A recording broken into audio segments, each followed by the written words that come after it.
మార్కాపురం జిల్లా Giddalur tiger project డివిజన్లో అటవీ శాఖ అధికారులు గుప్త నిధుల్ని కాజేశారంటూ ఆరోపణలు వినిపిస్తున్నాయి.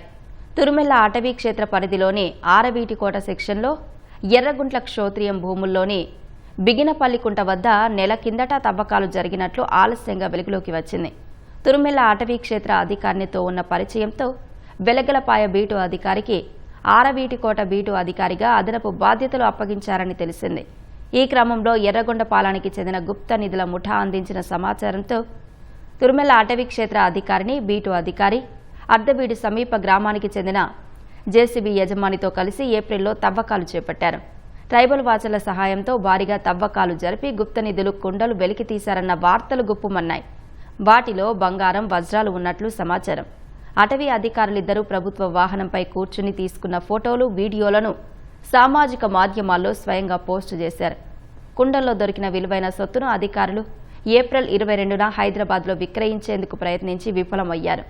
ఆ తర్వాత బెంగళూరులో విక్రయించి సొమ్ము చేసుకున్నట్లు సమాచారం. తవ్వకాల విషయం తెలిసి అర్ధవీడు పోలీసులు దర్యాప్తు చేపట్టగా వారిని అటవీ అధికారులు తమ వైపునకు తిప్పుకున్నారని సమాచారం. గిద్దలూరు టైగర్ ప్రాజెక్ట్ డివిజన్ అధికారికి ఈ నిర్వాకమంతా తెలిసినా బయటకు రానివ్వకుండా తొక్కిపెట్టారనే ఆరోపణలు ఉన్నాయి.